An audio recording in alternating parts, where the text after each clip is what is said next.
I had, and this is funny, you know, when you, well, not funny, like, sort of thing, but that probably more ironic, that in Belfast in 1978, when the Troubles were roaring, you know, there were explosions everywhere and shootings and stuff going on, that I had this thing called a bomber jacket.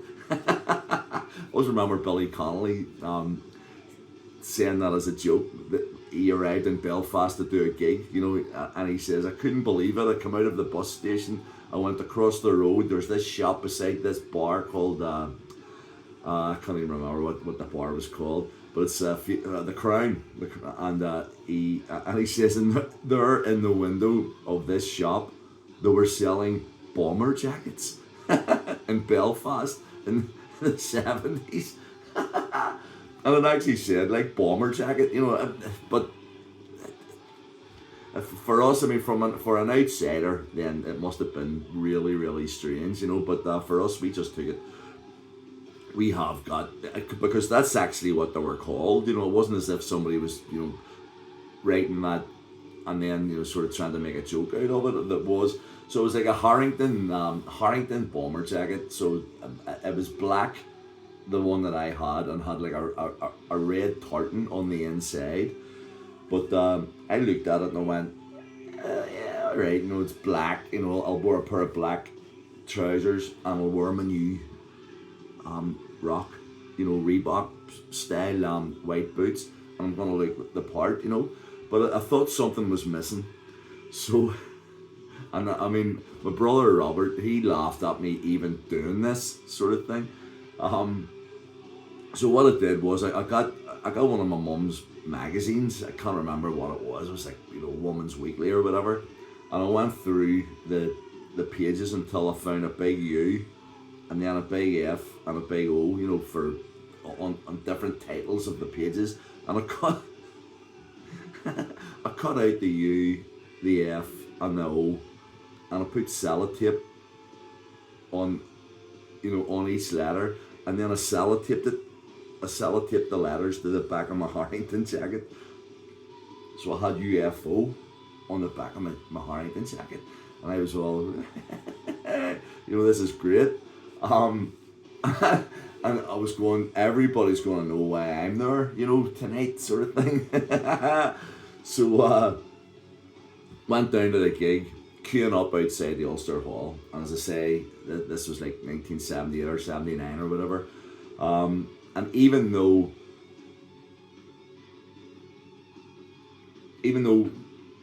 whenever we were at a concert, it didn't matter whether you were a Catholic or a Protestant, you know, it never even come into it. I had UFO on my back, you know, and other people, you know, had UFO. That's all we were there for, you know. No one went with, you know, UVF on their back or IRA, you know. All that was forgotten about for those hours that you were together at a rock concert. But when we were standing outside in the queue, a big police escort went past, and the police, you know, they went past really slow, sort of thing, very intimidating, you know, because the rockers were never any trouble, you know. We weren't violent in any way, but the cops went past, and then somebody, now I don't know who it was, but somebody started going SSRUC. This was before the PSNI, the Police Service of Northern Ireland. Our police force was known as the RUC, the Royal Ulster Constabulary. So the chant was SSRUC, and then everybody started to join in, and I joined in as well. Like, I went, yes, because everybody else was. But the Land Rover stopped. There were about 4 of them, and the police all jumped out with their batons and charged into us and started beating us, you know. So I got down, and they were trailing people off, and luckily I wasn't one of the ones that got dragged off, sort of thing. I was lucky, or else I wouldn't have got into the gig. And whenever everything had died down a bit, and some people were arrested and whatever, and everybody got back up onto their feet and then went into the gig, and that was great. But then I saw people looking at me, and I was sort of going, "What's that all about? You know, what's that all about there?" And I'm going, what, I was starting to get paranoid, and then I went into the main area. It wasn't seated this time like the Thin Lizzy one was. It was standing, and you could get to the front and you could bounce up and down, with everybody at the front. So the gig was brilliant. It was absolutely and utterly phenomenal. It was like just mind blowingly good sort of thing. And we got out of the venue,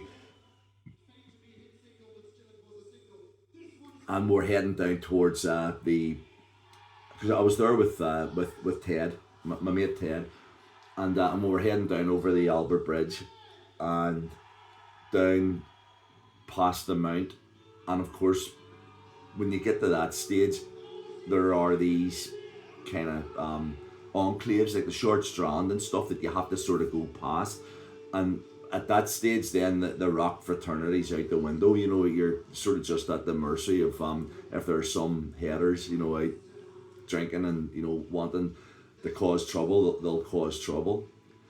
And they looked over at us and they started chasing us.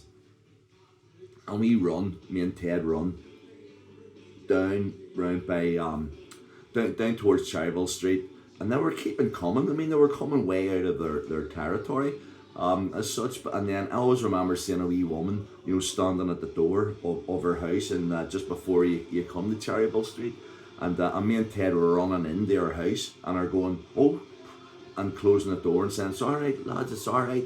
You stay here and calm down, sort of thing.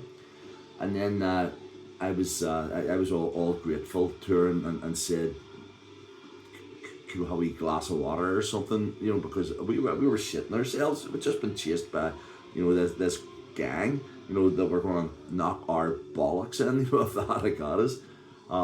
And she brought us back a glass of water, just indicative of the times. And she said, if you don't mind me asking, son. And I went, no, not at all. What anything at all, you've been really kind to us.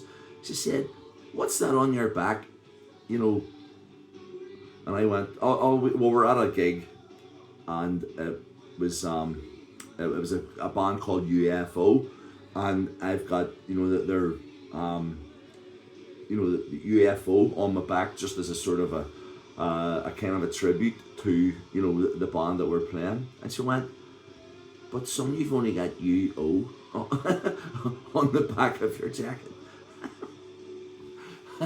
And Ted, he said to me, that's been like that. He says, I didn't want to tell you because you would have had to have taken your jacket off and whatever. But whenever the police charged us in the queue, the F went flying, sort of thing. And so I was walking about all night with just UO sellotaped on my back, which meant absolutely nothing, sort of thing, unless it was the unionist organisation or whatever. Maybe that's what these people from the Short Strand actually seen, UO on my back, and probably thought, hey, there's a prod, let's go. But I got home anyway.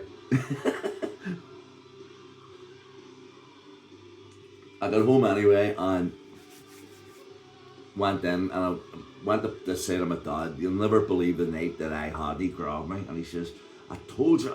And I went, it's okay, we're okay. He went, no. And he says, I told you to keep them clean. And I looked down, and my brand new white boots were black. That was just because of the because of everything. I'm sure they were scuffed during the police charge, and but they would definitely have been wiped out, at the front of the audience, dancing along the UFO. But I was able to, as I say, whenever I mean, things that you did. It's no wonder that shortly after that, maybe 2 years later or whatever, whenever I was starting to get firmly into the art, that I was getting people's jackets, and I was making sure that that they had a nice